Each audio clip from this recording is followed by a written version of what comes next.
The Aware Project's aim is to balance the public conversation about psychedelics, spread accurate information, and give a new face to psychedelia.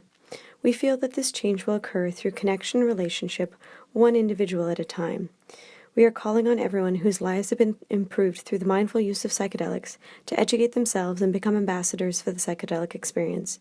Show those around you that people who use psychedelics mindfully cross all social, racial, economic, and political boundaries. So I'm going to introduce Marisa. Clap for Marisa.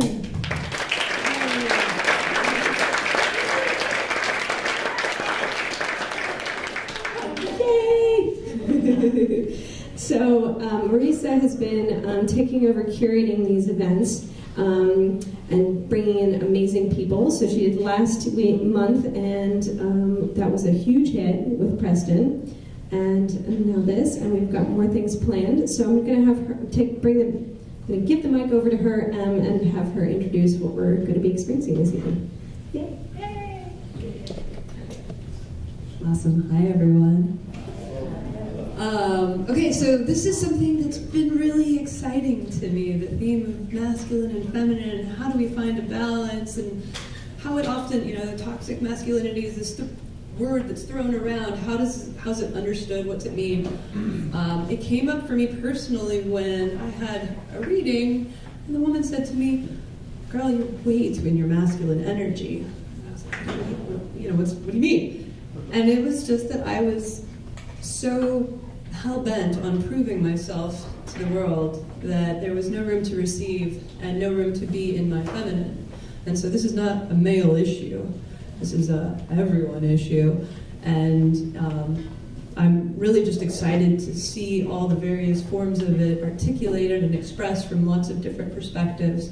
So we're going to open up tonight with a bit of storytelling, talking, and sharing with Buck Angel, a very talented speaker. So I'll read his bio to start. He's a sex educator, entrepreneur in sexual wellness space, human rights activist, speaker for YPO, and has given talks at nearly every major university in the US and Europe. 30 years sober of drugs and alcohol, but excluding cannabis, and he's an activist with a cannabis company geared towards LGBT to help with wellness within a community that's been burdened with anxiety, depression, and a high rate of suicide. He's got some magical stories. We'll open with him, and then we'll go to the panel. Please give a warm welcome of applause to Buck Angel.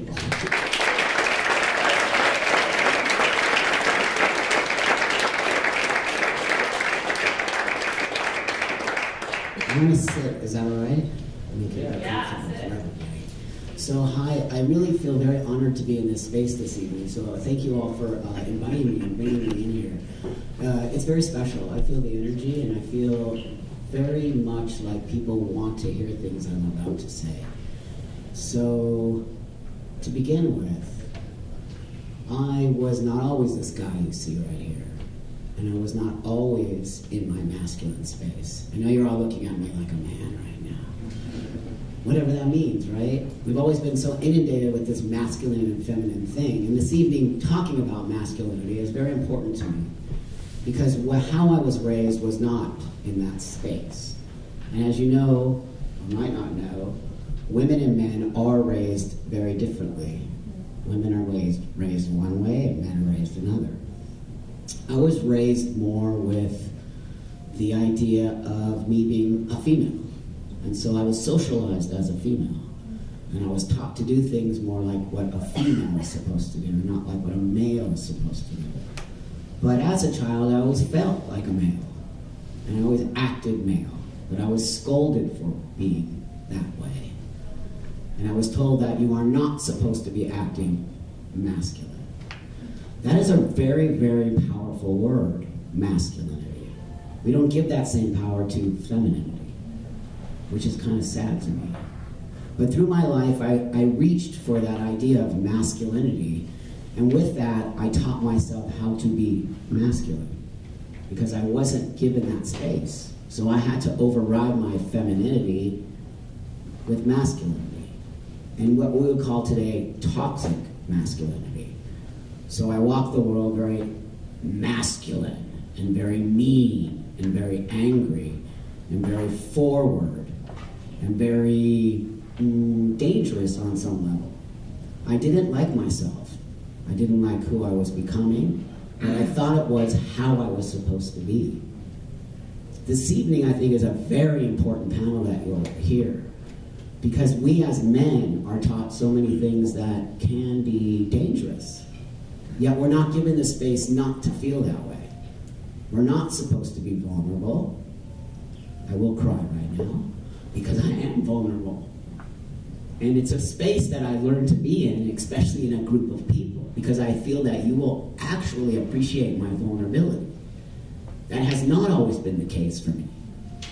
I wasn't allowed to cry as a child because that was feminine. And I wasn't allowed to cry as an adult because that's not masculine. You see what I'm saying? So how do we as men find that space? How come we're not allowed to cry? How come we're not allowed to be just be? How come women aren't allowed to be masculine? How come when a woman is masculine, it's overbearing, or it's too forward, or you're pushy, or you're a bitch? But when a man is ultra masculine, he's dominant, he's a stud, he's cool. So these are all the messages that I'm hearing as a child. I know, I'm pretty sure you're guessing where I'm coming from. I was born a female, and that was death, really, for me. I tried to commit suicide, I was an alcoholic, I was a drug addict, I didn't graduate high school, I was on the streets, I was a prostitute, I could go on and on and on and on. But here I sit today. Why? Because I found my masculine space. And that masculine space, I can't explain to you. I cannot explain to you. People ask me every day, what does it mean to be a man? Well, one thing I will tell you, it doesn't mean a penis. That's for sure, because I don't have a penis. But I'm still a man. None of you in this room knew that. But I bet you all looked at me like a man. But now I know your minds are rethinking, does that make him really a man? I mean, I think you're actually smarter than that, honestly. But the majority of the world will challenge my masculinity because I do not have that penis. Again, men who are born men, who have a penis, have so much pressure to be that man, and so much pressure on your penis. Seriously, I know, laugh about it, it's funny. I walk the world as a man with a vagina. And if you know who I am, some of you might know, some of you might not know. When you leave here, you'll Google me and you'll know who I am. With that said, I walk the world as a man with a vagina. And I'm very proud of my vagina as a man. It's really a thing that people do not understand. But what is a man? What is masculinity? It's all you.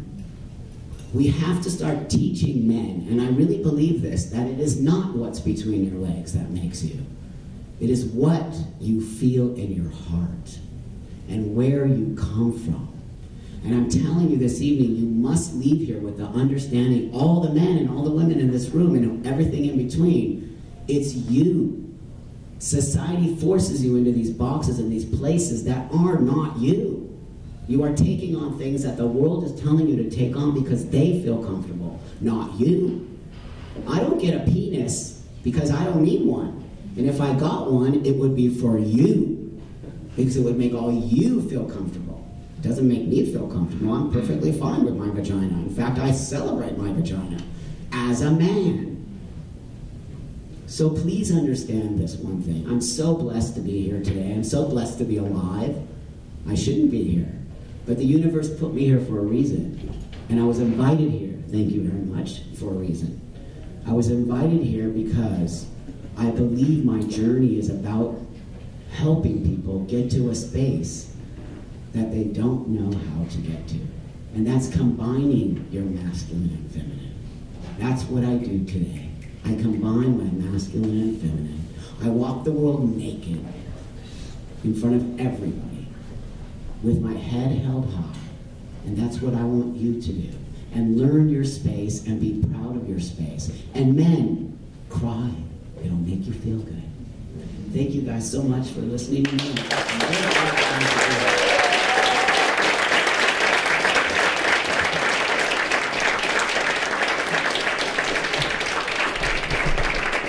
Thank you so much, Doc.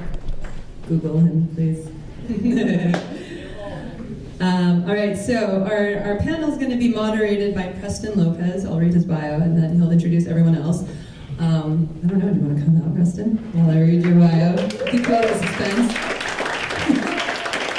Preston and I met, actually, I do a documentary series, and he facilitated a cannabis session with me on it, and it was incredible. So anyway, I don't know if you want to sit, you want to stand? So Preston Lopez is a coach, activist, and medicine practitioner. He integrates cannabis, mindfulness, and coaching techniques to support individuals, couples, and groups to tap into their passion, unlock their creativity, and embody ever more integrated ways of being. Preston began his journey into men's work in 2007 with the Mankind Project, an international nonprofit organization that supports men developing their emotional intelligence, bring their lives into integrity, and build strong communities of support. He has been mentored by Daniel McQueen of Medicinal Mindfulness and completed the Psychedelic Sitters School program based in Boulder, Colorado. Thank you, Preston. Take it away. Thank you, Lisa. Big thank you to Ashley and all of you here at the Aubert Project for making this and so many amazing opportunities possible. So grateful to be here. What's up, man? We have an amazing panel. Why don't you all come on out and have a seat, and then I'll introduce you. Welcome our esteemed guests.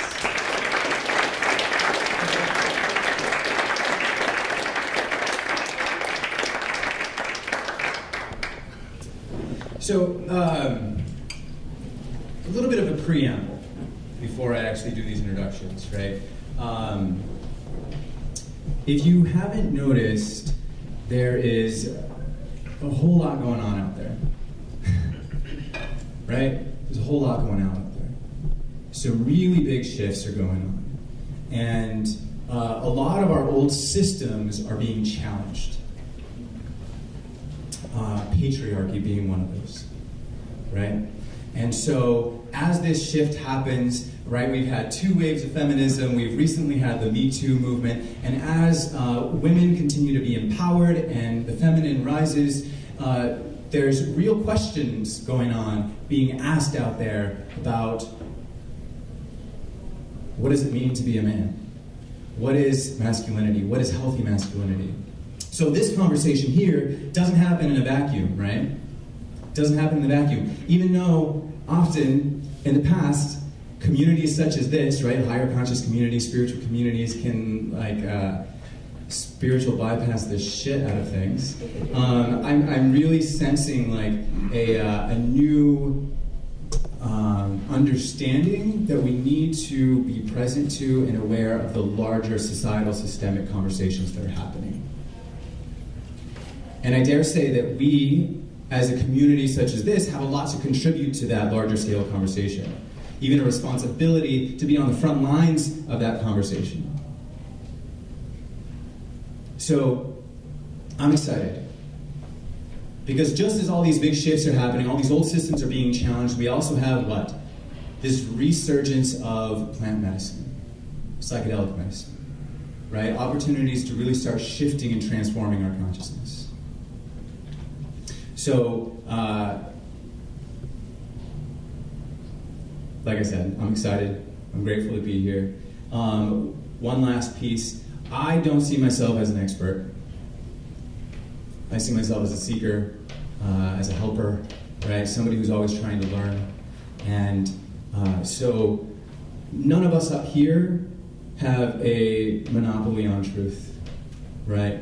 None of us can articulate every aspect of what it means to be masculine or what it means to work with plant medicines. So to me, the age of the guru has come and gone, right? Now it's time for like a democratization of wisdom and a community-based understanding of wisdom and knowledge. So we're here to engage you in conversation. I invite you to listen so as to respond. Listen so as to develop questions, because we're going to create opportunity and space for you to contribute. We want to hear from you. And hopefully some of what we, and all of us will take away from here, are new insights, interesting thoughts, that we can take out and integrate into our life, integrate into our conversations, and into our relationships. So thank you all for being here.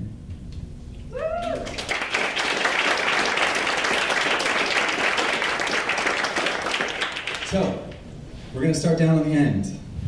Belinda Woolfson is coach, healer, energy worker, storyteller, and facilitator. She is a KRI certified Kundalini yoga instructor and meditation teacher, and has a background in the shamanic arts. She works one-on-one with both men and women to build a deep sense of self-trust within themselves by integrating their feminine and masculine. She leads retreats and workshops to help people unlearn societal belief systems and programming in an effort to return back to a more truthful, ancient way of being. Welcome, Belinda.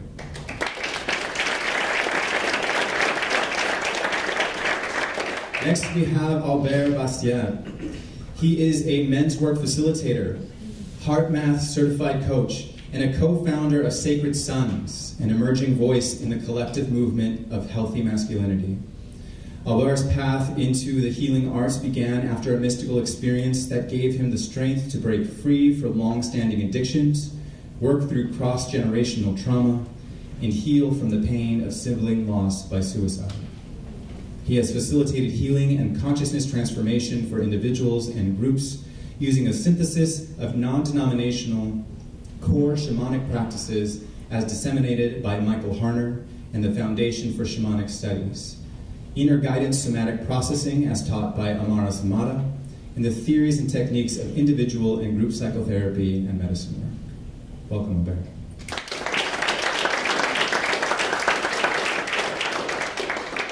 Enrico Moses is a creative entrepreneur and artist. He has a diverse background in business and entertainment, and he currently focuses on helping other creative entrepreneurs and artists building their digital brand, develop financial abundance, and live fulfilling lives.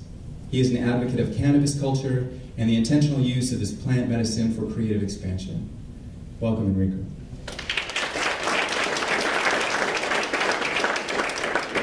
Reginald McKiver is a coach, has served as a member of the Special Operations and Response Team, and concurrently ran an award-winning boot camp for at-risk children for 11 years. He is certified in first-line supervision and has 18 years experience in leading police officers. He is certified in conflict resolution, ethics, leadership, management of field training officers, tactical response, and various other areas. He also led his own church, A Better Way, for 9 years. Reggie, a longtime entrepreneur, opened an herbal and metaphysical retail store and has been working with millionaire mindsets for over 20 years and is actively pursuing his doctoral degree from the University of Metaphysical Studies. Welcome, Reggie.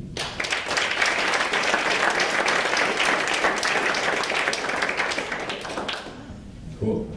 All right, let's do this. So I'm going to just jump right in, and I'd like to, just to give you a little arc of kind of what we're going to be talking about, we're going to talk a little bit about some like the cultural norms that we see surrounding masculinity right now in our world. Then we'll move on to like what is the healthy masculine that we really want to understand and embody and integrate, and then move into plant medicine and how does plant medicine really start to inform and contribute to the healing work.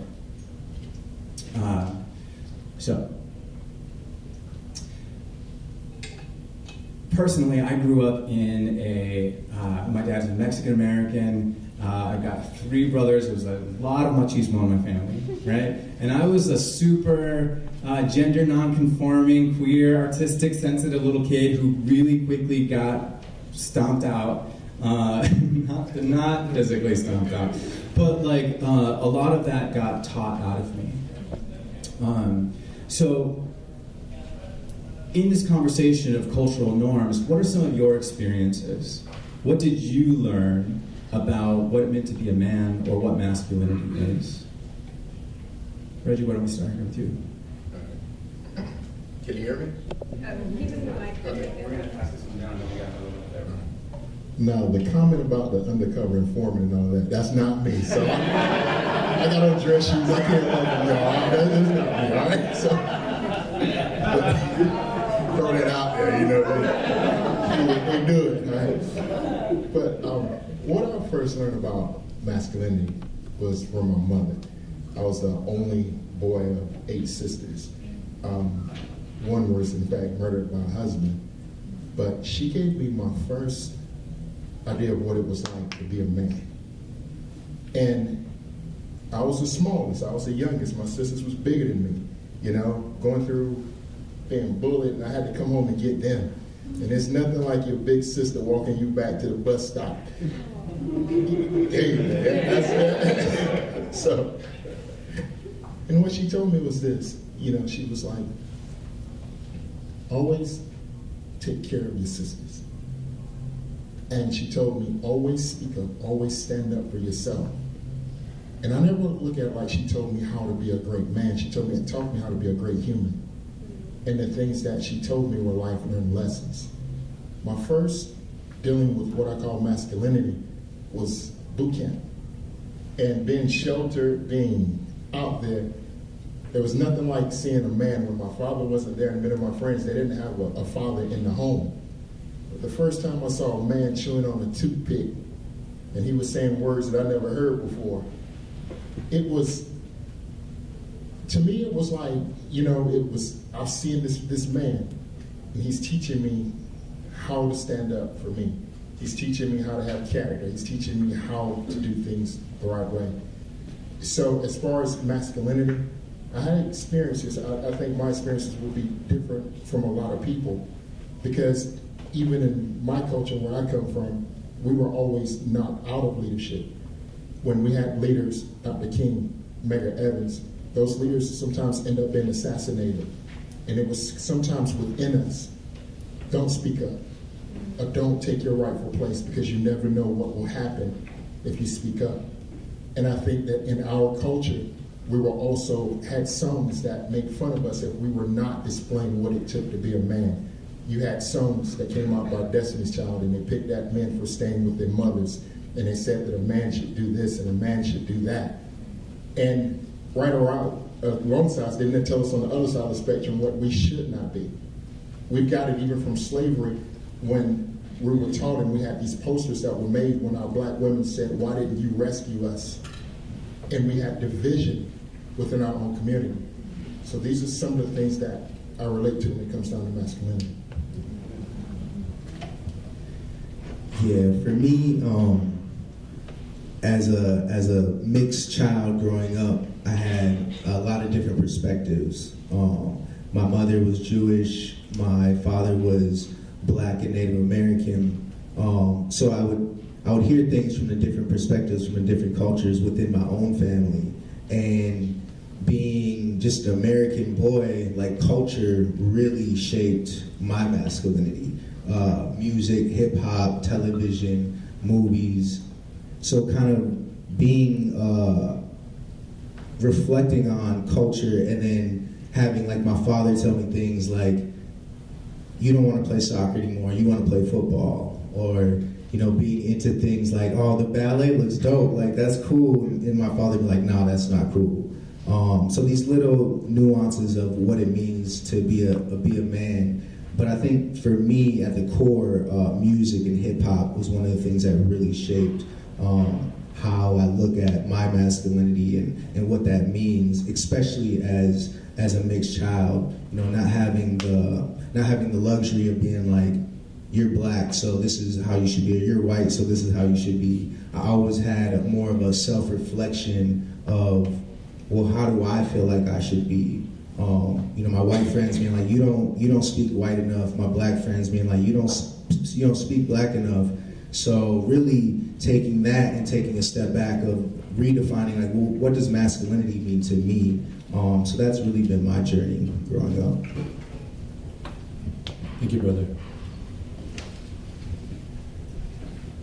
So, in this moment, my old tapes of masculinity are running strong.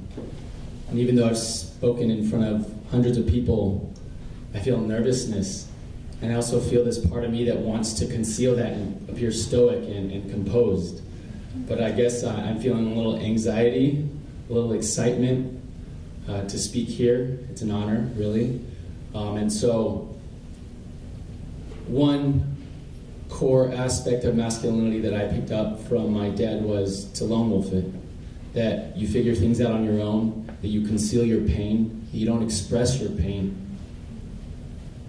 And you do what you need to do to get it done, even if it's at my own expense. And so,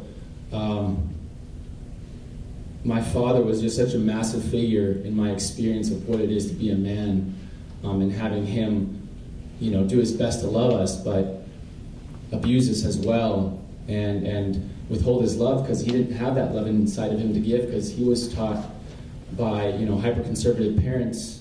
Well, at least his mom was super religious, and so he was wounded by the masculine and feminine, and he passed that wounding on to me to a certain degree, and my mom passed her wounding on to me. Cross-generational trauma. My mom's Taiwanese, my dad's Caucasian, and so also this current of East and West conflicting within, and sorting that through, in a feeling way, which is very unnatural for me. I always try to think through everything, really either up in my head or in my genitals. Like, that's how I live my life, like a lot of men. And I think it was being raised by a single mother and having two sisters, one who was raped, one who had mental illness, and having to be the man of the house when I was a boy. I wasn't ready for that responsibility, but since my dad's departure, it left this vacuum for that role to be filled, and so I got subsumed into that energy of being the masculine, and I rejected that by trying to get out of the household. It was a difficult household to be in. We lived in poverty, and so I suffered really the full brunt of masculinity that doesn't show up, that abandons its responsibility. And so for me, having the lack and experiencing the pain of the lack as a result of absent masculine, the wounded masculine, which is, there's no blame, it's cross-generational, it's passed on from forever. That's like what we inherit. And so it's just like forgiveness, compassion, everything we learn, when we go on a plant medicine journey, or sit in ceremony, or go to a spiritual church that we really resonate with, or a really good, yoga practice, whatever it might be. And so tapping into the masculine energy was only possible once I healed my wounding. I was forced out of mother's house and forced to fend for myself, so I figured it out pretty early, like that I can't depend on anybody else. But that's no longer true for me. I can depend on my brothers now. I can depend on men. I can trust men. And that feels so good coming from a place of being so wounded by men. Because I modeled many wounded boys themselves, in man bodies, trying to figure out what it is to be a man. And in the end, we define it for ourselves. And so grateful to be here with you all, panelists. Preston, thank you so much. Marisa, so good to be here.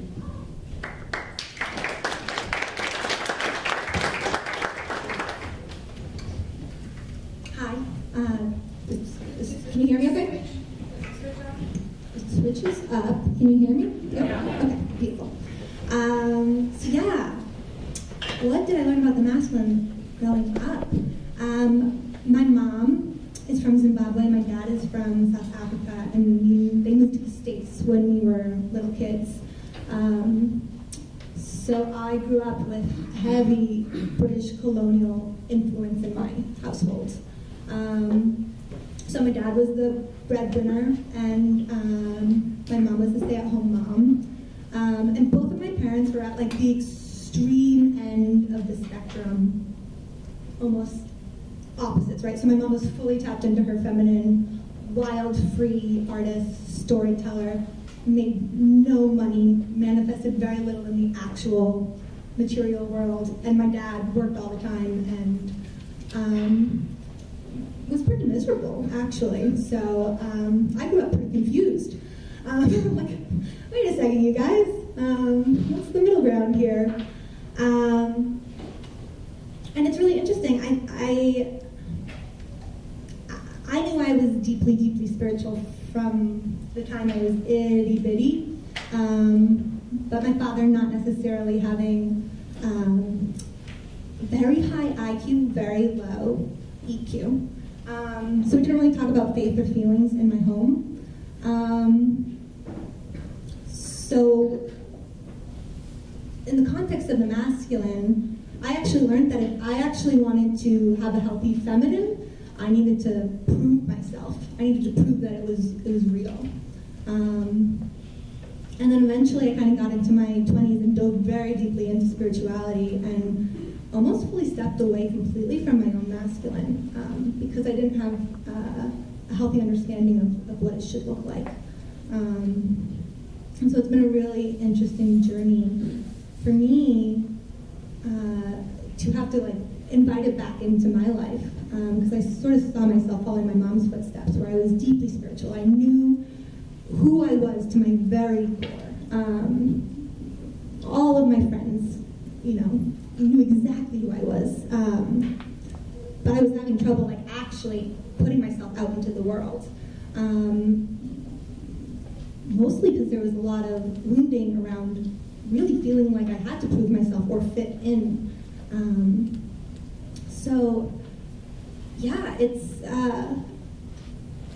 interesting to be kind of talking about the masculine amongst all of you and hearing your stories. And so much of my work now is almost just looking at feminine and masculine purely as energy and realizing we're both genders, all genders, are so affected by some of the same things. Yeah, thank you. Thank you. So how about from you? What are some characteristics of masculinity that you learned? Just shout them out. Falsely learned when I was young that it meant to be strong but in a physical way, and to defend your ego at all costs. Yeah. Thank you. Who else? Stoic. Right. I just learned anger. Anger. That was the only emotion that I ever knew. Yeah. Amen. How many men resonate with that? Right? Yeah, anger was the acceptable emotion for men in my family, and that surrounded me. Sadness wasn't. Happiness, a little bit, but don't show it too much. Don't smile too big. Anybody else? What do you got? That my usefulness was directly related to my body, my capacity, and my strength. Thank you. Usefulness directly correlated to your body and your strength. Yeah. Providing, being a provider. Provider. In different realms. Yes. Economic strength, right? That's such a big one, right? That's such a big. I'm gay, and I'm in a relationship in which my partner makes more money than me, and it's been hard for me to let go of feeling like I'm supposed to be the provider, right? Because that's what I was taught. You're supposed to get a job, you work your way up in your career, and you become a provider. So that's a big one for me, and I know for a lot of other men. Thank you. In alignment with that competitive. What was the first part? I said in alignment with what you just said, competitive. Competitive. Yeah, for sure. Cool. Thank you. Going once, going twice. All right. So, right, these are a lot of the messages that are ingrained. These are the acceptable modes of masculinity. Right, we hear a lot about toxic masculinity.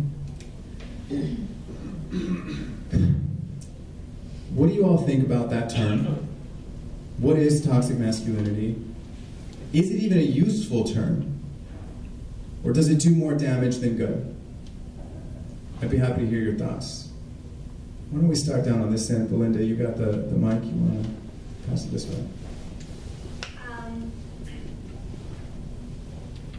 I think it's... Oh, that's better. I think it's totally dependent on the circumstances and situations. I work with both men and women, and and even as a coach, you realize that you have to completely change your language from person to person in order to meet them wherever they are. When I am with a client that sort of understands masculine and feminine from an energetic perspective and can kind of align with me in my understanding that toxic masculinity affects both men and women, then I use that language, but I also can sense when that term is going to trigger someone and they're going to take it personally, like it's an attack against them, which I completely respect and will choose different language to access whatever point I'm trying to make. But yeah, I mean, I think it is really sensing the room you're talking to, right? And at this point in the conversation where we're really just trying to get some of these messages out, I'm not sure it really serves us to talk about toxic masculinity before we can kind of go to that depth to really explore what it is we're really talking about. So I think we'll get there eventually where we can like actually kind of dive in deep and really explore what toxic masculinity is, like in a really juicy way. But right now I think we need to use language that allows us to just have a conversation in the first place. Yeah. Thank you. Would I pour past now? Me? Yeah. No? We can pass it. So, toxic masculinity. We've all experienced it. Everyone in this room has been impacted by toxic masculinity, just as we have been impacted by healthy masculinity. It's just a word. What is toxic? It's to harm. It's harmful, right? We've all experienced the masculine expression in a harmful way, whether abusing or neglecting, whether exploiting or, on any level, financially, intellectually, emotionally. And sometimes that's done with no regard to the other individual, no awareness that the other individual even exists. It's all just his. He's not open to input or reflection. It just knows, right? But it's coming from a harmful place where it harms others or profits off of others without regard. So we've all experienced toxic masculinity. I think these are just words, and I understand that they trigger some people, but they're probably triggering the toxic masculinity in them. Nice. Yeah, when I think about toxic masculinity, I think about why. So I ask the question, why is it here, and why is it perpetuated? Why do men teach that to boys? What are men getting out of that? And just thinking about some of the things that I was taught as a boy growing up, that's what I ask myself now as an adult, like, why the fuck was I taught that? But I think that's the question, without holding too much projections or judgment on the word, just asking, why does it exist? How did we get from where we were to where we are now in our human existence? So yeah, it's tough to really try to articulate it because it's such a wide and such a deep subject, but I think it's also about looking at the negative impact that it has on our society, asking the why, and then looking at, well, what's the impact that this has, and getting outside of ourselves as men and being able to understand what is the impact that my actions have on other people. And as we can be more aware, as we can be more conscious of how our behavior, our maybe unconscious toxic behavior, how it's impacting other people, the more we can care about that, I think that's when we can start making those adjustments as men. I think when I first heard the word toxic, I was in Arizona in my hotel room, and this guy was on the news, and he's like, you know, we have this condition now, this toxic masculinity.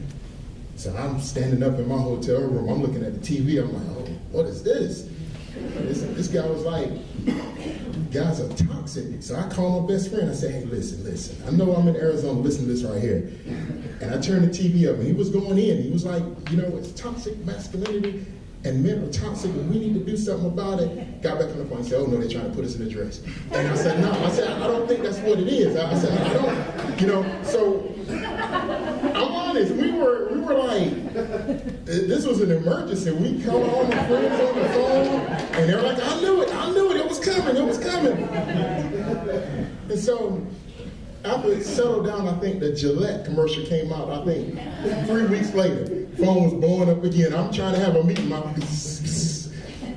Listen, man, I already know. Did you see that? They're trying to tell us that we can't wrestle no more. What kind of boy, he's from South Carolina, what kind of boy can't wrestle? So, don't buy Gillette. That's what he told me. I'm home, I done cut my head with the oak grain razor, and it was, you know, so, after it settled down, I thought about something. We put a word out there, but we did not put the healing behind the word. And they threw a word out there and they left it.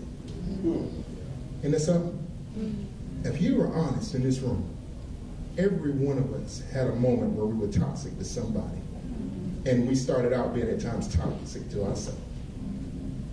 I got my butt kicked by a toxic female at the bus stop.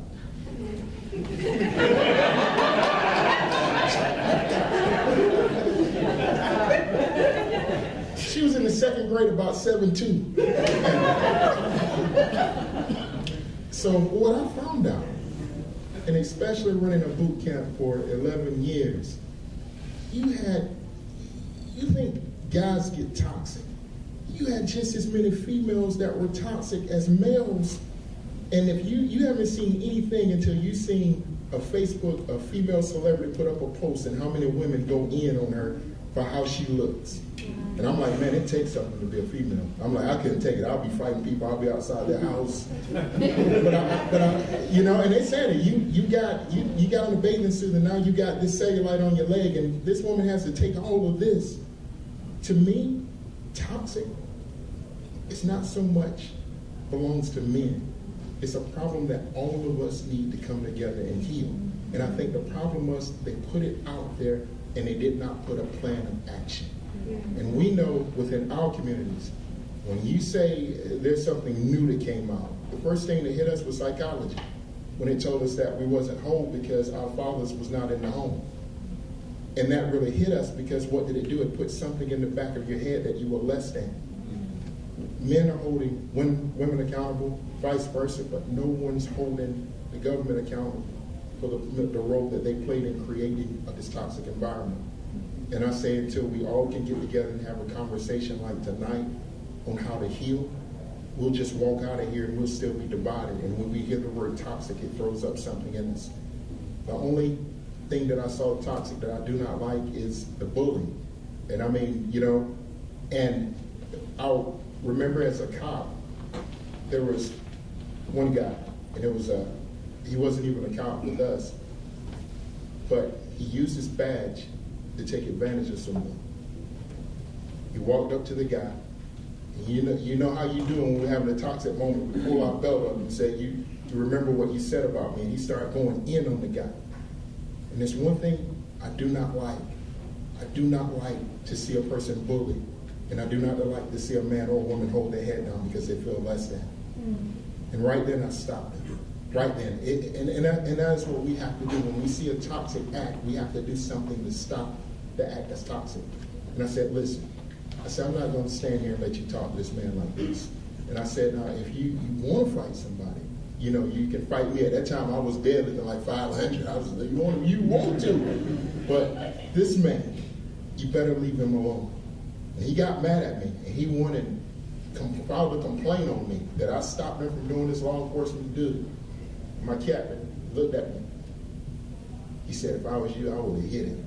I said, Captain, I was going to hit him, but I was scared I was going to get fired. I needed my job. You know? So that's where I stand until it's all of us gone.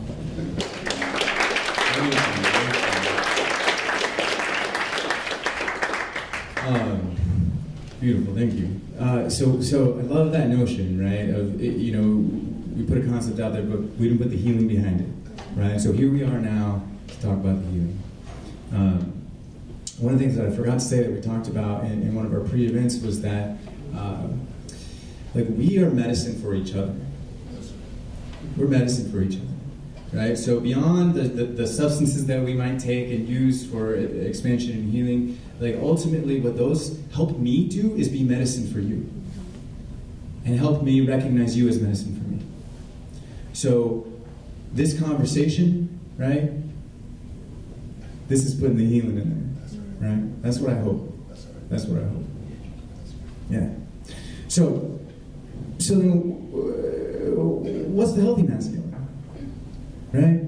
Well, what does that look like? How do we recognize it? What are the characteristics of really healthy masculine? If that's what we're aspiring to, if that's what we need to integrate into, what is it? I'd love to hear your perspectives. Belinda, you do a lot of really beautiful energy work and have some really clear, I think, concepts and ideas around that. I wonder if you could also kick that off. Yeah. I mean, I think a big part of the problem around the conversations we're having is we are talking about masculinity as though it exists by itself.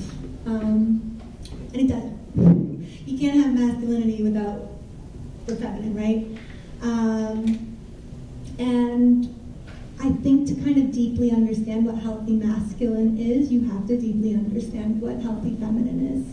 I think a huge part of the problem is that in our world and in our culture, we don't respect the feminine, right? We don't believe someone when they say that they have a deep inner knowing, that they're listening to their intuition, right? And that affects men and women, especially conscious communities where we're also connected to purpose, right? And so to try to teach somebody about healthy masculine without first helping them understand sort of how these two energies work together is sort of a dead end. And the way that they work together, I mean, my understanding of healthy masculine and healthy feminine, in terms of energy, I always visualize a spiral, right? There's a spiral, and for me, the feminine spirals inward. It spirals inward until it gets to the very core and truth of who you are. And then the way that the masculine supports the feminine energy is it changes the direction of the spiral and then supports it going back out into the world, right? And for me, a really beautiful moment in my work was when I started working with men and realizing that my work that I had been doing with women for so long was absolutely no different. And it's interesting because when I first started working with women, I, being very tapped into my own feminine, I was working with women who had been really, really tapped into their own masculine. So they had reached their goals, they were financially abundant, and then they were coming to me and being like, I don't know why I'm so miserable.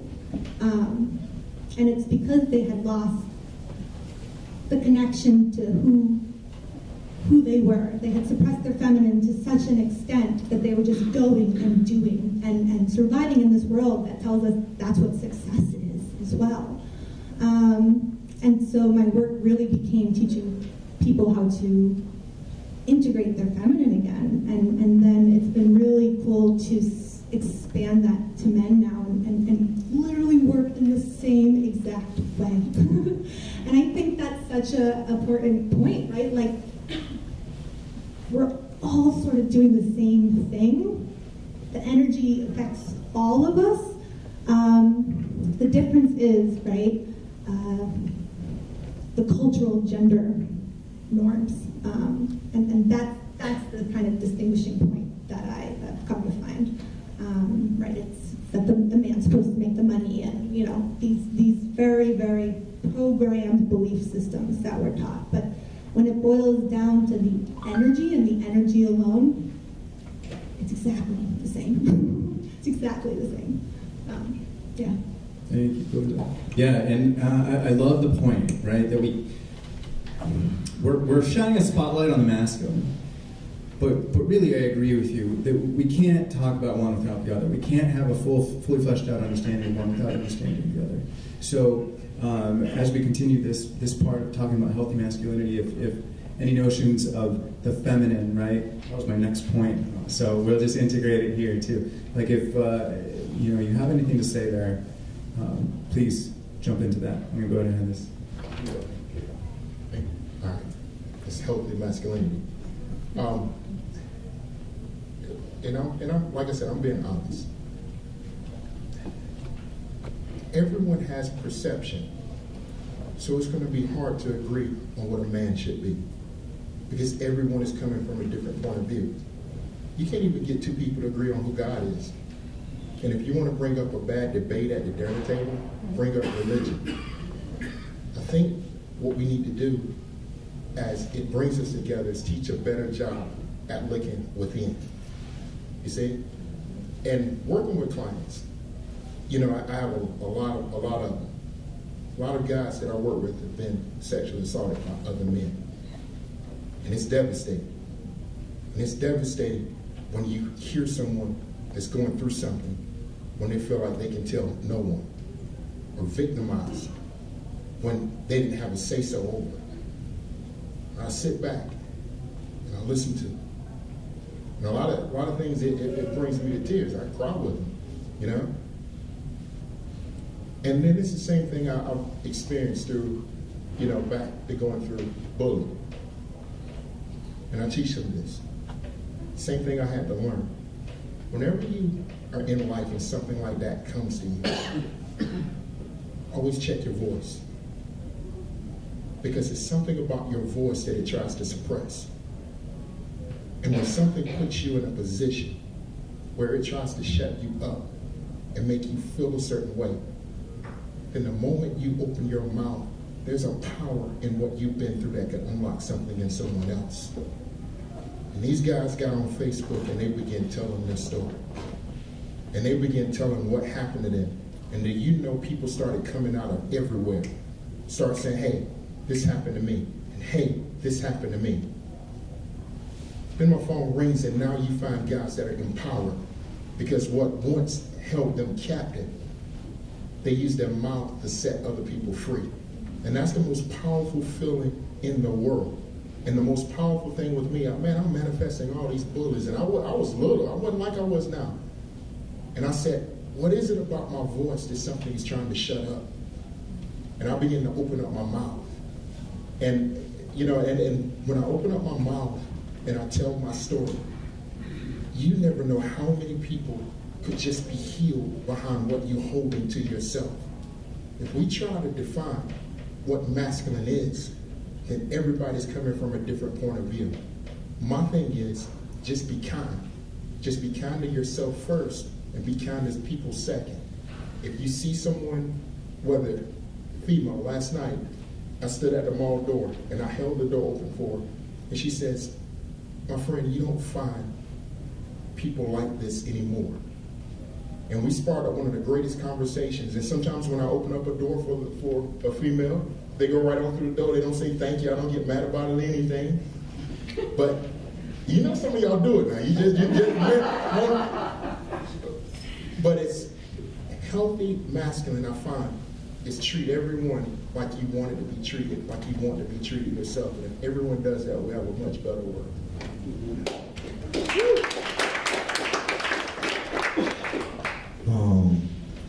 for me, I feel like healthy masculinity is, it's all about balance. And I agree with what Belinda said.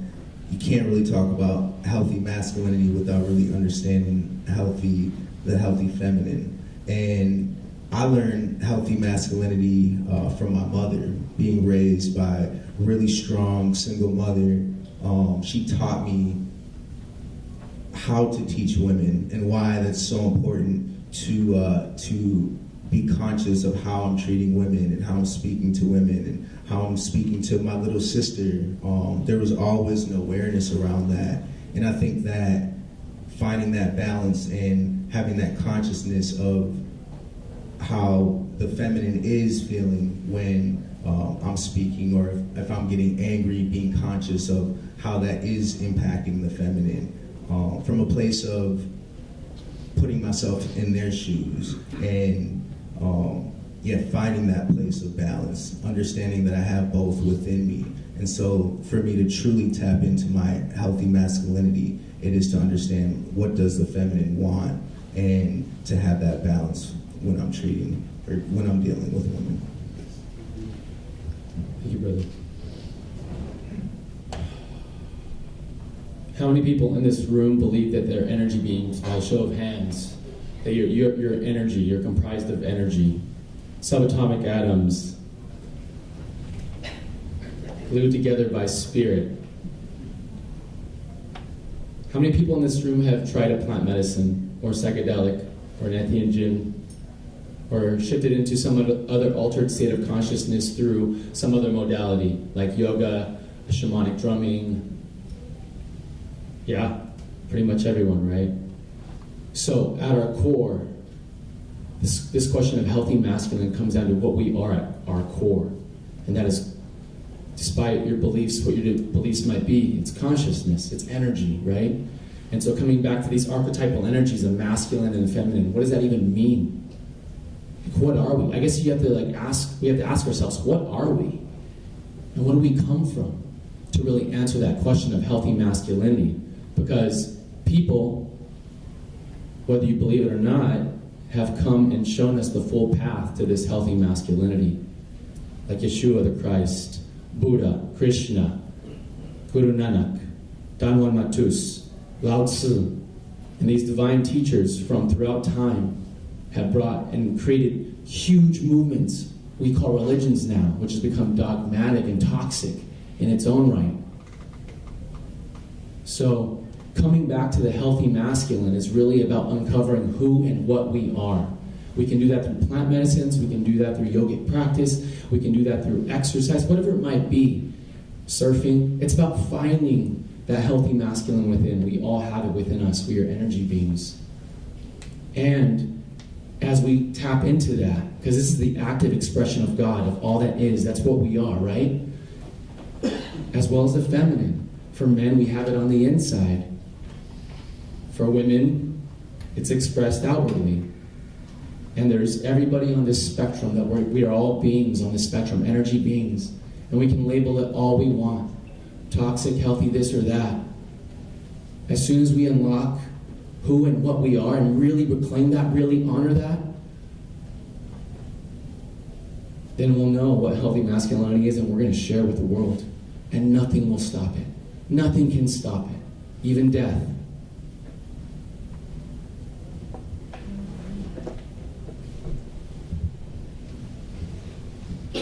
Thank you.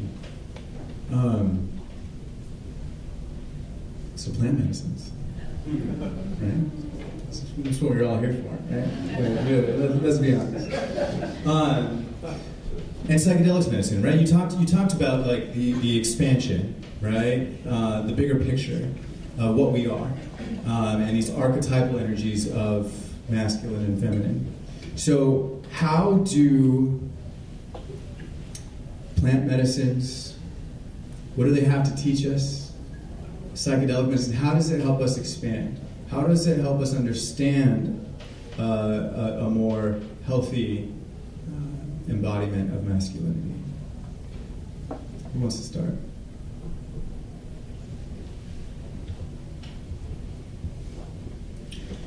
Yeah, for me, plant medicine is all about tapping into my core essence of who I am, what my being is. And so, as I was talking about before, it's so much about being conscious of my behavior, being conscious of my impact, being conscious of how I'm impacting the community around me. And so, as I utilize cannabis or other plant medicines, it continues to push me into what is my core being.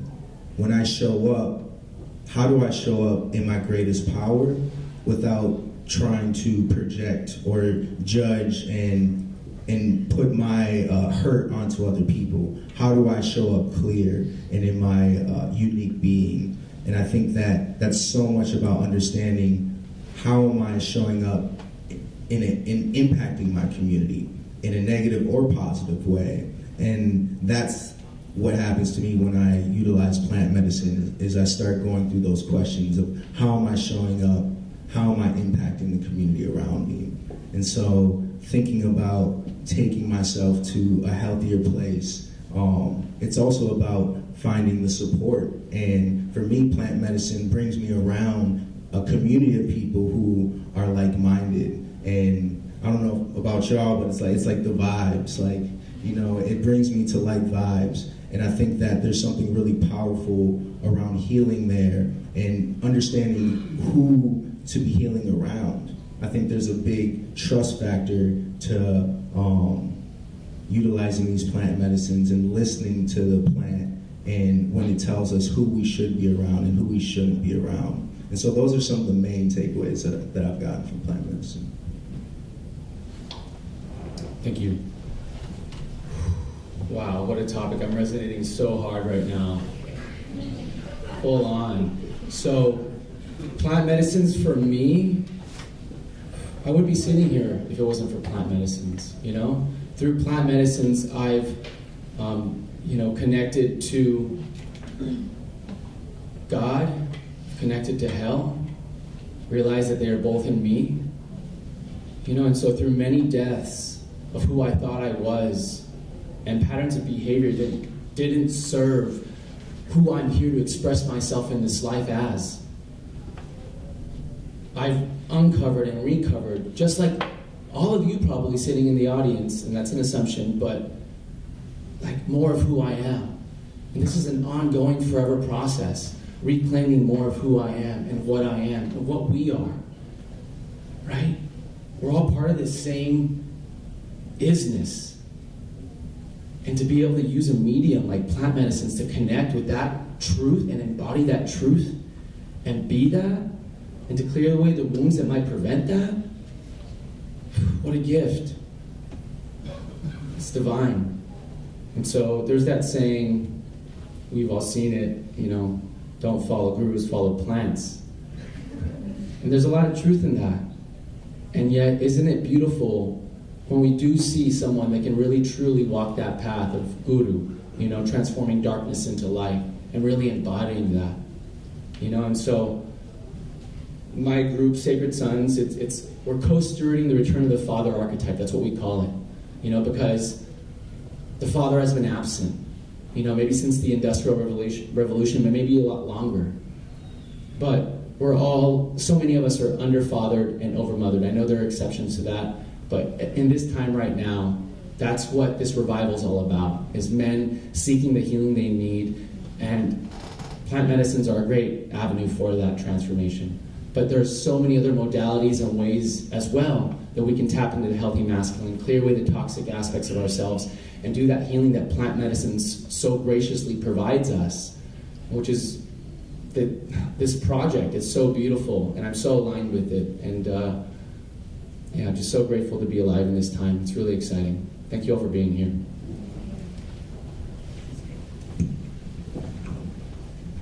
Plant medicine ceremonies are my playground. This is very much my work, deep exploration of sacred masculine and sacred feminine. How many of you set intentions when you're in ceremony, right?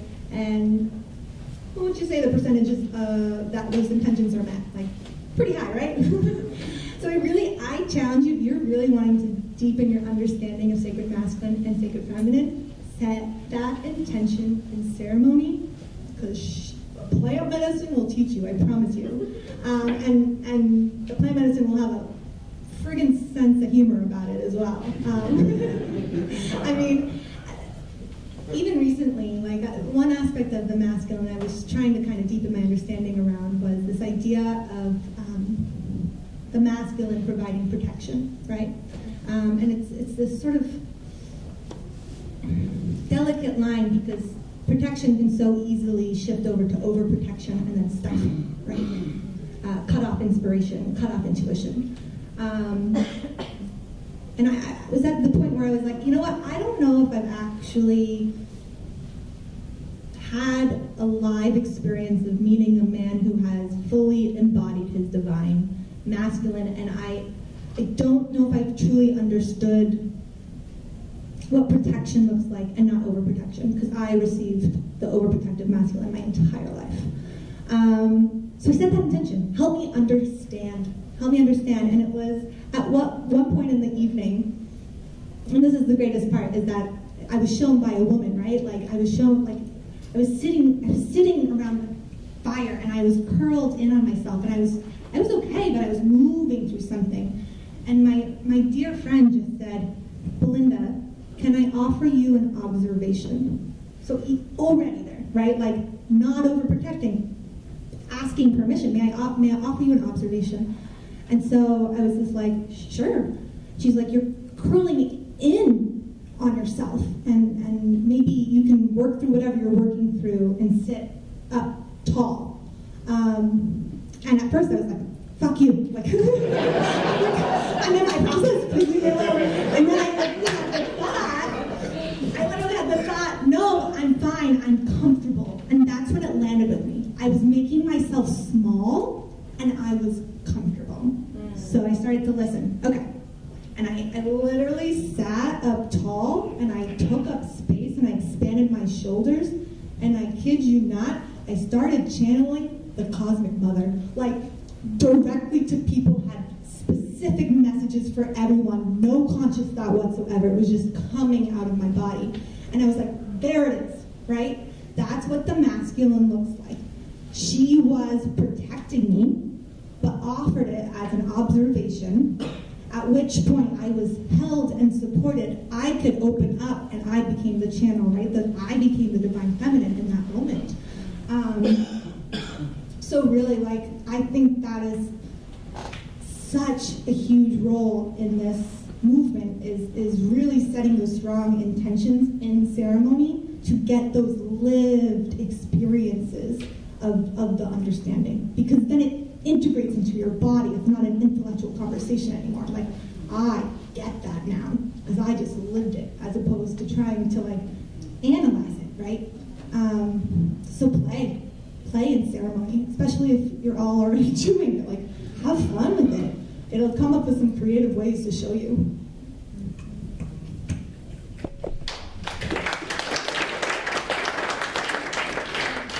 Okay, all right. My story is like a little bit different because I had PTSD bad, and that was military since '91, straight into law enforcement, and PTSD was through the roof. And if you don't believe me, ask my wife. She asked me how you doing today. That was a full-blown fight. You know, it was like it was something. She said, "You got to do something. I'm sending you back to South Carolina." I'm like, okay. So I go to the barbershop to get counseling. And, you know, and that's all we do, you know. It's and I'm talking to him. I'm telling him, like, man, it's getting bad. I'm like, you know, my last night, I love what I did as a cop, but marriage, you know, I had to move to the West Coast. So we did a raid the night before I left law enforcement. So in the last raid, you know, concussion grenade. You know, we're in the South, alligator in the bathtub, the whole works. We getting drugs out of our house, and, you know, we look at each other, and, you know, it's like, Reg, this is it. This is the last time we're going to see you. So I had separation anxiety. I'm in California on the phone every night in South Carolina. They're like, LT, this is what we got. And I'm like, how can I help them across the country?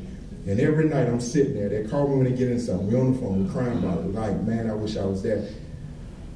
And I've tried PTSD as a cop. He tried some of everything. The doctor, he gave me Ambien. Anybody ever took Ambien before? Let me tell you something. First time I took Ambien, right? Took it. I woke up. I'm in my patrol car at work. Got about 5 cops standing around me laughing. It said, LT, you drove to work in your drawers. So that was if you never took Ambien before, I looked down, I got underwear on sitting in the patrol car. So that, I got suspended, of course. But anyway, you look at plant medicine, and you look at what happened, as a result of the barbershop. I tried. And it was like the first time. You ever felt so good? You ask yourself, am I supposed to feel like this all the time? And I felt good. No stress, no anxiety, muscles were limber. And it was like, I tried to tell them back home because every last one of us got it. And they're like, when you come back to South Carolina, you're going to jail, right? I said, probably so, but but that was my experience with it. And that experience was for PTSD and me, it was a lifesaver because I felt like I had myself back. And that was my experience.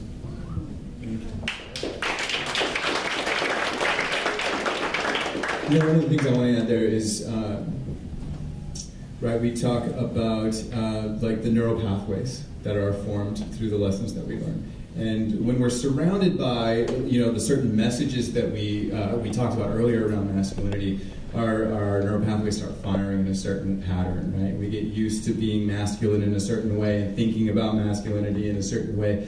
And, what we know about psychedelics is it helps us, helps our brain start connecting in ways that are outside those normal routes, right? Those pathways that just keep firing. So it can allow us to change our mind, as Michael Pollan would say, right? And start to expand some of those connections and make new ones, and start really understanding and embodying a different form of masculinity, a different way of understanding how masculine and femininity both live within me, and how I hold space for both of those, right? So I think it's a really beautiful, powerful tool to engage with that way, and I love the suggestion of setting that as an intention when you do your medicine work, right? Ask to be taught. Ask to be taught. Anybody here have any cool experiences or stories or thoughts that medicine contributed to your understanding of masculinity? Joel. My sister and I were half Caribbean. Father's from Haiti, and he's riddled with PTSD. He came up in Duvalier's regime and had guns in his mouth at the age of 5. And it's always very interesting watching how he and his brothers, they all deal with the PTSD differently.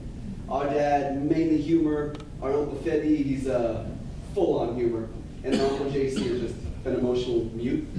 And so I just didn't really, I grew up with that, and then being half black and not looking it, was constantly just told, that, I either wasn't manly enough, wasn't black enough, all the above.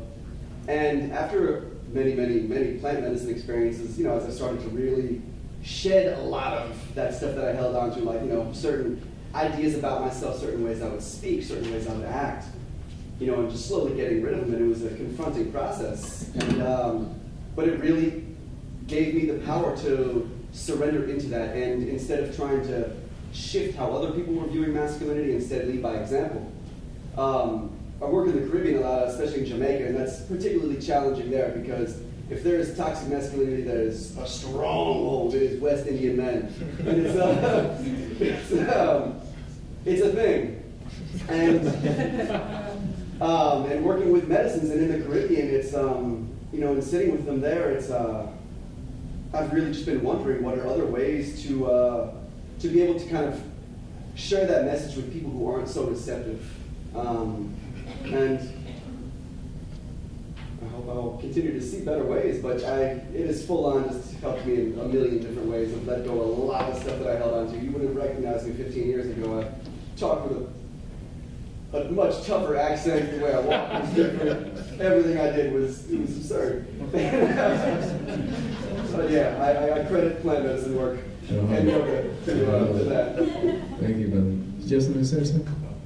Hey everybody, my name is Jarrett. It's my first time here, and I'm really excited to found a community share experiences with. I was thinking earlier when you talked about the idea of healthy masculinity. One of the character traits that often gets assigned, perhaps unfairly, to the masculine side is courage. And one of the greatest gifts from my medicine work was really the courage to step into my authenticity. And I think that that's, in that space, really realizing that, our ability to balance the masculine and, so-called masculine, so-called feminine within ourselves, is really finding at the root of it all who we ultimately are, and allowing those gifts to be seen, like Belinda was saying, like taking up more space and sitting up and being who you truly are. And particularly for me, growing up, I liked to sing and I liked to dance, but those weren't necessarily things that were as widely embraced within the masculine structure of my family, and not so much my immediate family, but like extended family, and then just the socialization of being a adolescent and teenager. And the medicine really allowed me to step into the fullness of my voice, singing and dancing and drumming, and gifts that I didn't know. I mean, I knew that there was an inkling, but just having that freedom in the space to express so fully and without fear of judgment, that was really the beginning of a whole new life for me, in terms of expression, in terms of really getting to know myself. So yeah, that was a huge gift that I think of medicine. Beautiful. Thank you for sharing.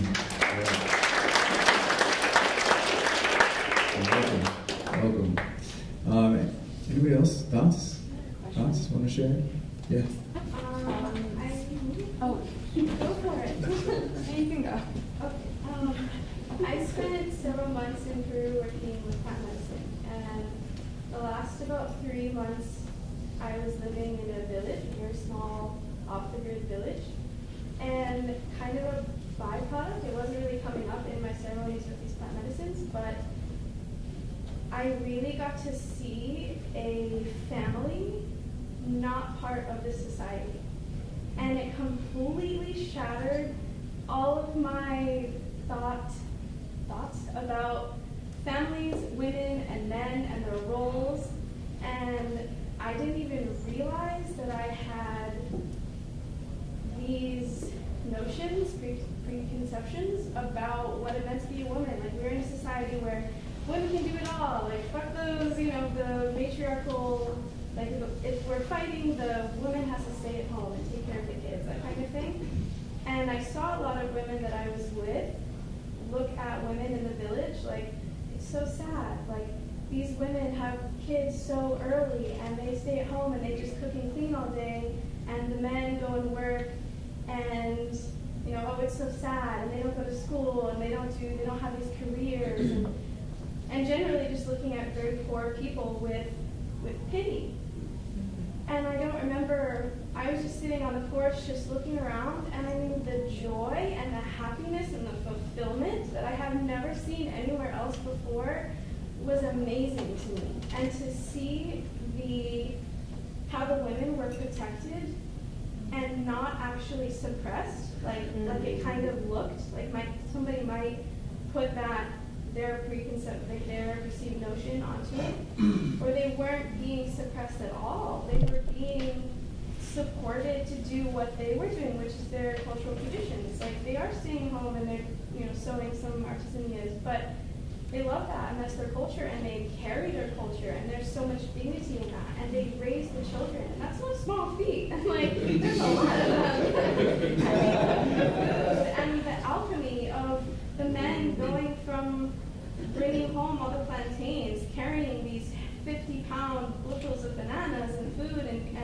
catching the fish and bringing it home, and then it turning into a meal that not only provides for those men and the children, but aunts and uncles and grandparents and neighbors and the pregnant woman down the road and the community, and just this really sacred balance. And that's what I saw. And that can look any way. But in this particular scenario where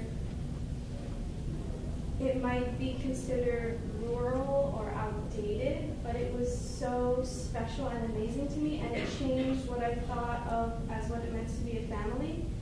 It rocked I didn't even know that I had what I was thinking about what it meant to be a woman, and I didn't even know what I was thinking about what it meant to be a man. And it just shone such a light into my own personal ways of thinking and what I want and what I feel like so many of us lack and are looking for. And it just shaped that. Good. Thank you. Thank you. Laura, did you have a question? I don't know if we're open for questions yet, though. Well, yeah, we are going to have a question section in just a few minutes. But I got one more thing I want to post to y'all. So I feel like we're on the verge of plant medicines. Really, I mean, they're already becoming much more mainstream, right? They're kind of in the zeitgeist in a way they haven't been for a long time. But we're seeing legislation, right? We've got MAPS doing great works with MDMA, and we've seen legislation now with obviously with cannabis, but psilocybin is coming up, right? So very soon we're gonna have a lot more opportunity to use medicines in obviously, hopefully, very intentional ways. What are some ways that you envision or imagine that we could use these medicines to really help heal, empower healthy masculinity and femininity? Say that again? Yeah, so how can we create spaces or to very intentionally use medicines to help heal the masculinity and embody more healthy masculinity and or femininity? Sure. Who wants to take a stab at it? Aubert. Yeah. Yeah. So, through our use of these medicines, we become the medicine. That's what we are, the medicine, and we really are, right? And so, whether we still use that medium as a carrier wave to take these people into an expanded state of consciousness, it could be anything, you know? So I guess I want to emphasize that point that medicine's, yes, that's why we're all here, right? But it's like we gotta attack the beast on every level, in every way possible. You know, like it's like all hands on deck. Everybody pull out their gifts. And so some people might not be on that wavelength. You know, like there's family members of mine that are just really like, that's bad for you. And I've wrestled with them. I tried to, you know, I've even, yeah. Let's just say that, like, you know, I've spiked someone's drink, you know, and that, through that experience, I realized, man, like, that's like a violation of another being, you know. But I was in a place of unconsciousness using these medicines, and so that's like the other side of like these, you know, expansive psychedelics. You know, they shift our consciousness to such a degree, and so whether we have the maturity to even handle that, you know, it says a lot. For me, it was like a crash course in like what it is to be a human, healing from narcissistic wounding, abuse, neglect, and later on doing like, you know, my own MDMA ceremonies or psilocybin ceremonies or DMT ceremonies or ayahuasca, or whatever it might be, you know, to unlock the medicine within me and to heal, to cry, to grieve, to like really tap into that deep, deep, deep stuff that sometimes you need a medicine, you need that carrier wave to get you there. But this past weekend I was in a facilitation of shadow work, Gestalt shadow work. There are almost 20 of us men. We were up in the mountains and we were preparing for convergence. We're going to be holding 100 men, you know, coming in to do this work, and we're not using medicines.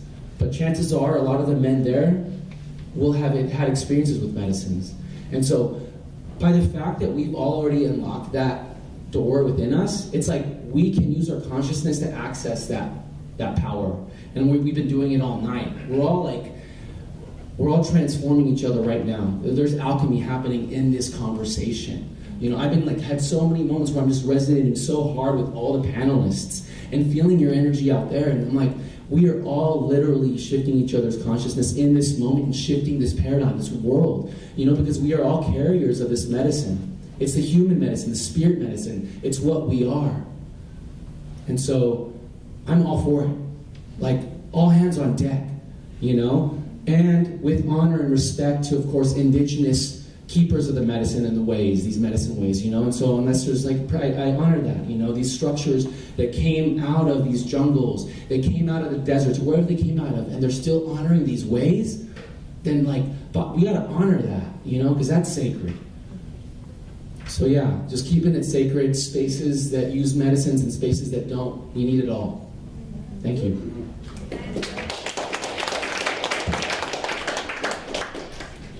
I feel like these plant medicine ceremonies really have so much power to be these little micro versions of what we can then bring back out into our world and integrate into our everyday lives. I think one big powerful piece is sort of this belief system that is so ready to crumble, is so 3D, is so done. It's like the idea that we have to suffer alone, or that we have to suffer at all, right? And I think that's such a powerful piece of coming together and doing this deep healing work in community.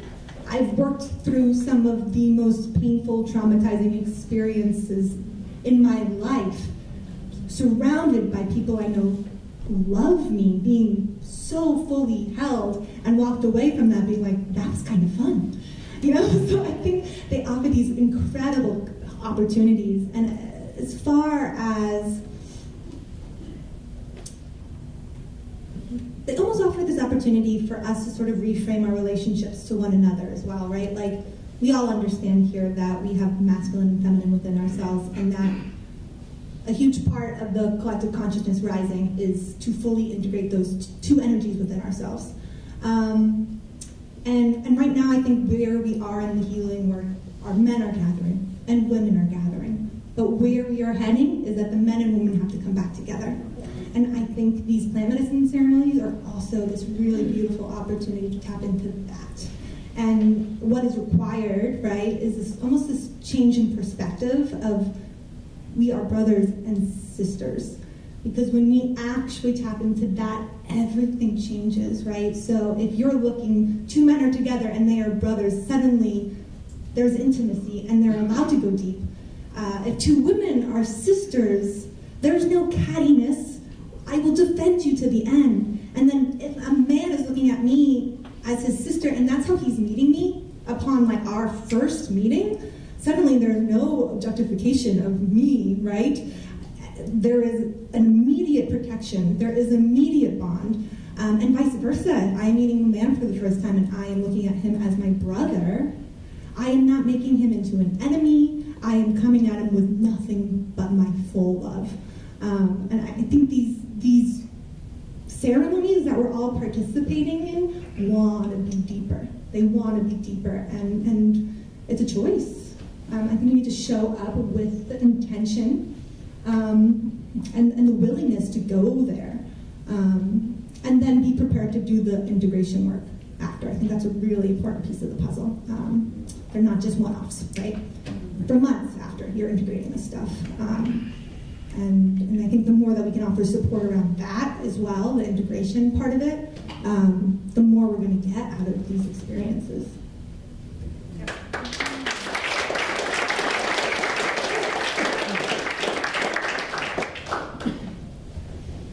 Yeah, I feel like we have to trick people. No, I feel like this is a small subsect of the rest of the country, being really honest and looking at how cannabis is spreading across the country. I think one of the main drivers of that is capitalism. And so using that, how can we use capitalism for this space of growth, for pushing an agenda of healthy masculinity and the healthy feminine? So I think that we're using capitalism to do all these negative things, right? Like people are getting fat. We're pushing all these things that are bad for our society. So what does people in our country want? You know, how do they want to live their life? Do they want to make more money? Do they want to have healthier relationships with men and women? And so as people start to understand how these plant medicines can actually help them in this context of capitalism, help them maybe get a better job or make more money or attract the opposite sex, I think that this is going to grow a lot faster, and it's going to expand to an even greater audience than like this subsect of like California, Los Angeles culture that we live in. I think with me, and I go back to my darkest hour, is when I sat there with a week straight contemplating whether or not I was going to kill myself. Anyone ever been there before? And you know, you're thinking of every reason in the world, and you want something that will stop the pain so bad. One thing I like about the plant medicine, I always said I wish I would have had plant medicine back then, but not so much as the plant medicine, but the community of brothers and sisters and people that offer support and let you get out what's on the inside. I think that it builds community, if anything else, where it's not a place where whose ego is the largest, but a place where if you're going through something, I got you, and if you need to release something, I got you. And I think that with soldiers, I think that with our military who are just left to deal with the thought process of things that happen and no one to talk to, I really think that this is the strongest approach to me that there is. And I love this community, just meeting people and you hug them. And you know, where I'm from, you meet people and you size up egos. And you be like, I can be him. You know, but to see that community where you can come together and embrace somebody. And I saw when he first came in, he embraced me. And he grabbed me, and I felt his heartbeat. And I'm like, that's brotherhood right there. That's sisterhood. That's everything. And I think that for anything, if it's something that brings us close together, then I'm all for it.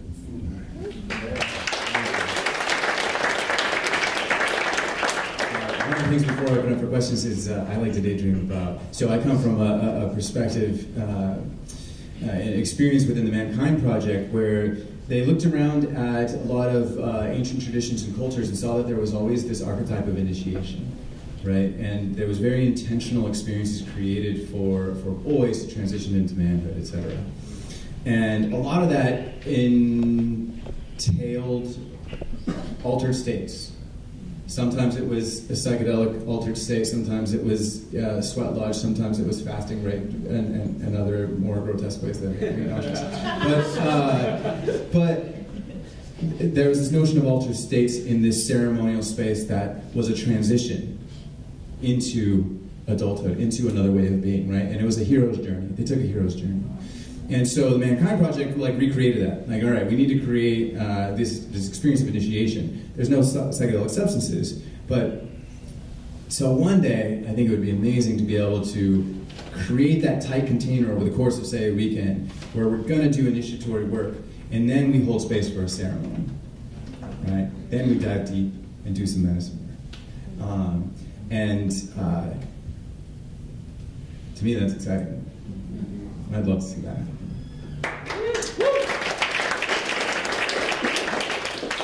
So questions. Who's got a question? I know we've got one back here in the back already, right, Laura? Pressure. I guess I had a question with words. I use words a lot, and maybe it's because I had to come here and learn English from Spanish, so trying to put concepts into the sound was very interesting for me. But I was just kind of listening to what you guys were talking about, and it wasn't really until the end that I heard the word femininity. And for me, when I'm in the plant medicine work, it's easy for me to be working with masculinity, but being masculine is already a no-no. And I wonder if maybe you guys think the same about the divine feminine versus being femininity. And I wonder if that's more of an honoring thing or like a fear thing. Like maybe I can't really practice the actions of femininity, but I can honor the step that I'm feminine. How to take that pretty good. Thoughts on I think you're actually tapping into something that's so important, and I think it's a part of what so much of the confusion is, right? Like, let's explore that for a second, like masculine versus masculinity and feminine versus femininity, right? It almost shifts away from being an energy suddenly and into a full expression, or, you know, the way that I see it is like, okay, masculine is the energy, masculinity, I think in my head I do automatically link that to men. And it's so interesting, right? Like femininity too. I don't know if I have an actual response. I'm just further breaking down the question. I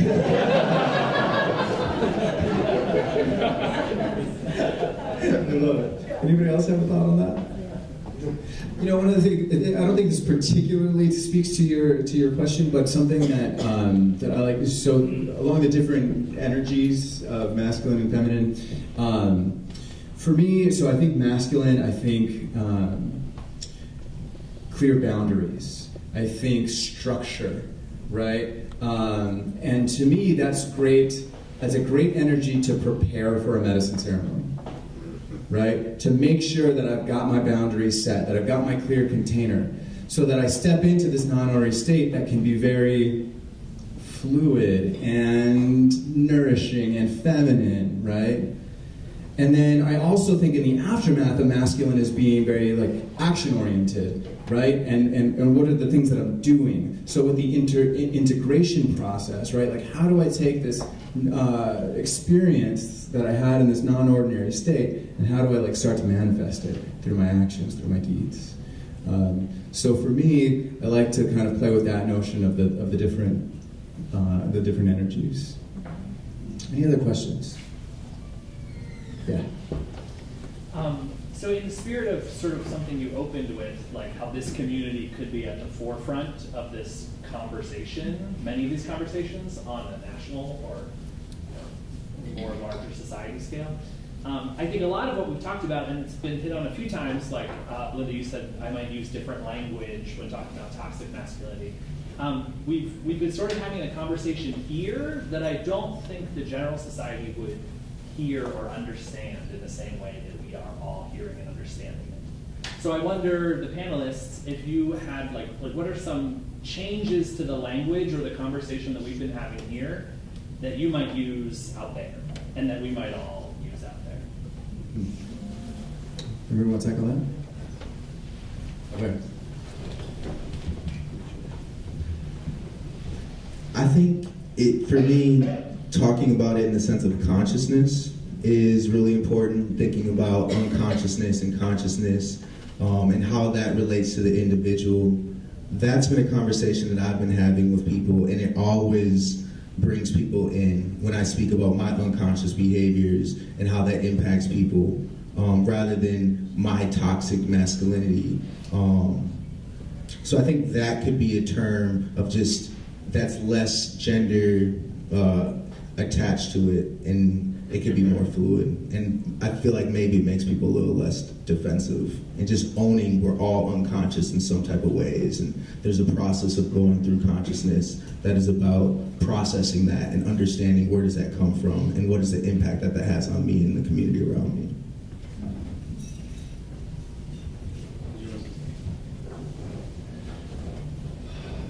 Yeah, I think just meeting them wherever they're at, you know, always seeking to feel a person out and meet them where they're at, you know, not to go over their head, and just to relate with them, you know, their experience of humanity, their experience of men generally, you know, but like, of course it could be with anybody, but yeah, I think it's a conversation that we need to have, and it's an easy one to have right now because there's just so much buzz and energy around it because everybody's on their phones, everybody's connected to the news and reading a lot. So I think that we live in this time where it really is so easy to access a richness regarding, like, you know, there's a lot to unpack and there's a lot to process in terms of like toxic masculinity. And so I think avoiding these words, you know, that we're, you know, healthy masculinity, what does that even mean? People have been like, what's men's work? You know, and like they'll be completely in that old paradigm of like the toxic masculine almost, and seeing it like that's weird, you know. And it's just like, oh, okay, approach it a different way, you know. And so just meeting people where they're at and adapting to the audience.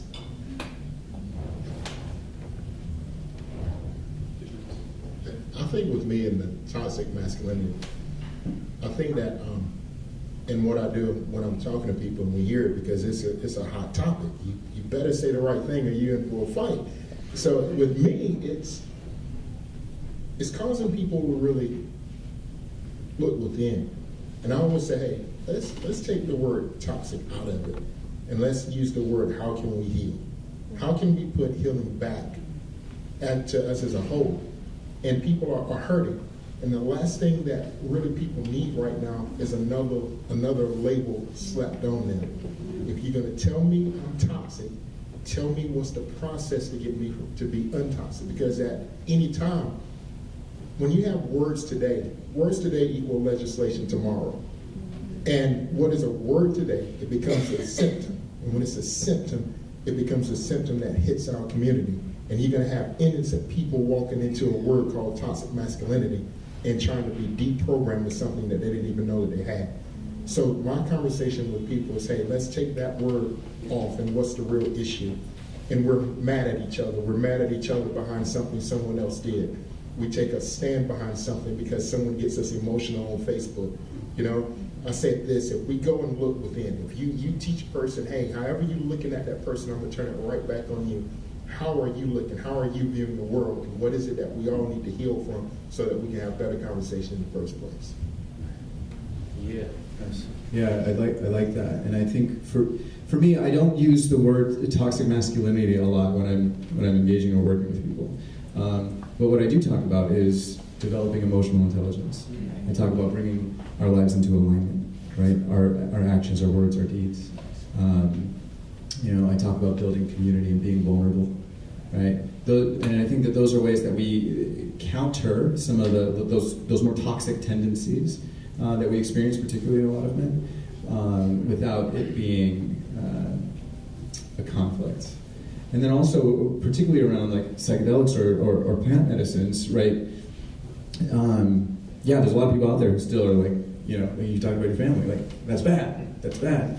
And to me, I see so much of our problem and the problems that we see with our climate and our planet and the way we're polluting and destroying the world is we have like disintegrated from our place, like our sense of ecology with the planet, right? And so plant medicines for me are a way of like re-engaging, rebuilding relationships, healing relationships with the plants. And then the way that it affects our brain helps us start to dissolve some of the boundaries between my individual ego state and the environment around me, right? And I start to connect and start to feel part of instead of over and above.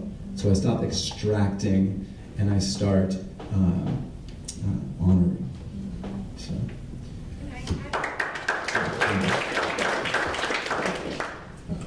I think a really important and easier way to access the conversation is by acknowledging the pain points, right? Actually acknowledging the ways people are hurting, because suddenly they realize they're not alone in their pain. They can let go of the shame and actually begin a healing journey, and ultimately that's what matters. I think the way that the conversation has been going has been very accusatory and finger pointing and trying to place blame, but it's like, if we can just actually acknowledge these universal things that we are all struggling with, it just immediately opens the conversation. It's like, I have a friend who's a bit socially awkward, and he was like nervous to go to a party with me, and I was like, literally just go straight in there and like admit something so raw and vulnerable about you, and watch how quickly that person opens up to you. Right? Watch what happens. People are waiting for it. We're so hungry for vulnerability, and everybody wants to talk about it, and suddenly you're not alone and crazy. but you're in community and we can start healing together. So I think that's another way that we can access this without confusing people with language and you know, woo-woo words. Yeah. Thank you.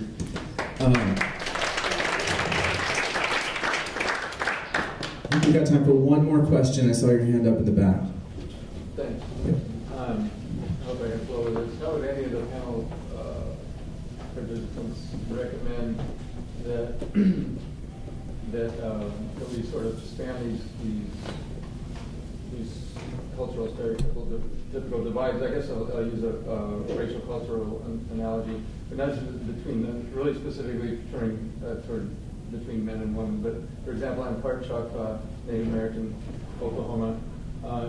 Yet I don't have any idea what it's like to grow up on a Choctaw reservation, come outside and experience the conflicts, the dissonance, and the hardships that someone who grew up on that reservation experienced. I have no clue. I kind of wish I knew. So that said, if we've had masculinity sort of in a certain style rammed down our throats like I did as a child, you know, a lot of alcoholism, violence, abuse, things like this. What are some ways that we can, like for example, I would be able to learn or what it feels like to be a woman, maybe it was past sexual abuse, childhood sexual abuse, whatever. This sort of feels like to really look through the lens of what would it feel like to be there. Walk to your car or go to an event alone. Like, how do I really experience that and know that? And vice versa, how can somebody who's had that, you know, the femininity nurtured understand somebody like me who's sort of burdened with this sort of this high bar of performance that I feel a lot of times in life I fail, this masculine version. I don't know if I'm really making this as clear as I'd like. So how do we understand the other person's perspective? Through their lens and feel what it feels like. Yeah. What are the things we can do to really expand? Yeah. I mean, to me, listen. Right? Really, really deeply listen. And hold space and ask. I'd be willing to ask those questions. And then honor that person's experience as opposed to trying to dismiss it or explain it away. That's my response. I don't know if anybody else has a thought. Yeah, I think if you can put yourself in the position to be in some co-gender circles where people are being vulnerable and sharing about their experience of being a man, about their experience of being a woman, for me, that's where I've seen tremendous breakthroughs on both sides and within like the LGBTQ community as well. Listening to the stories of people outside of yourself and understanding some of the trauma that's happening, sexual trauma, abuse, just listening to somebody talk about their experience from the other side, I think that's where it really begins. And putting yourself in a position where people are willing to be vulnerable and willing to be very honest about their experiences. I think we're all, you know, saying it in different ways, but it really comes down to healing. You know, it really comes down to owning our own stuff and how we're showing up in the world. And the only way we can do that is by being honest with ourselves. And sometimes we weren't taught that honesty, you know, and others, and we're wounded by them because maybe they abandon us, they lie to us, they steal from us, they abuse us. And, you know, it's such a varied expression to be this individualized expression of consciousness, you know, with all of you, like 6 billion or 7 billion other people on this planet having their own experience. And so I guess it comes back to like honoring what's most real for all of us, you know, and that's sacred. You know, it's honoring the masculine, it's honoring the feminine, it's listening, it's all these things we know. And so it's like, it's the responsibility of everybody in this room to share their medicine, you know, to get out there and in whatever way it is, you know, because we all have that medicine. The fact that we're sitting in this room means that we have that medicine. You know, there's a lot of people that are suffering, you know, going to jail myself and working and later on working with, you know, male youth in San Luis Obispo. And it's like, wow, you know, you're 16 years old, but you've already killed someone. You know, and so people have such varied experience. And in that, I was teaching meditation, and, you know, tears would flow. You know, when we open up the space for people to feel, for people to face themselves, healing happens. Spirit works through us. You know, it fills the space, and most of us have probably experienced that, or we wouldn't be sitting in this room. And so I guess it just really comes down to honoring the sacred in whatever way we do that best. You know, for ourselves, for our families, and for our human family, for everyone on this planet, because it's all hands on deck. You know, like you said, we're destroying the planet. That's toxic masculinity. Because what is masculinity? It's the creative force. You know, it's a logos. It's what birthed this universe. And to see it turned inverted, you know, destroying, exploiting, that's real. My sister was raped after middle school, and she ended up taking her own life. You know, and the actions that I perpetuated, you know, in my unconsciousness, in my wounding, there was so much shame. I'd heal it. You know, it took so long to heal that, and to own that, and to face that. You know, and so we're all in this together. All these truisms and platitudes that we hear, it's true. You know, we are all in this together, and it's just how much responsibility do we want to take? Who are we following? And so my thing with Sacred Sons and this movement of men helping men heal is taking responsibility, being accountable, and showing up for the work that we all need, right? We all need it. I need it. I need this work. Men's work is so important to me. And after the birth of my son, that's when it hit full throttle. I was like, this is my life's work. You know, I've been leading men's groups here and there, but it's like, after the birth of my son, I was like, whoa. It gave me a whole new perspective to live from. This little being that I love so much more than it's a different love. It's a different love. And I get it now, because when I wasn't a father, I didn't get it. And so it's like honoring the masculine within and doing the healing work, honoring the feminine, doing the healing work, and then we're going to express that in the world. So let's do this.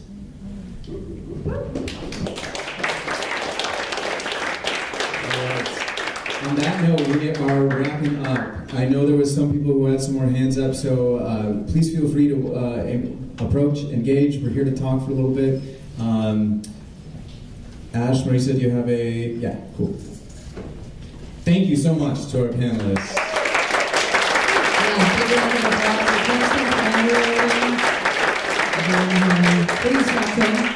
Thank you, Marisa. Thank you. I feel like I need to be in the scene here. Thank you all so much for coming. What a lovely panel, and just being able to hear all of your voices and your different perspectives. It's been a real joy. So thank you all so much. Give them another round of applause.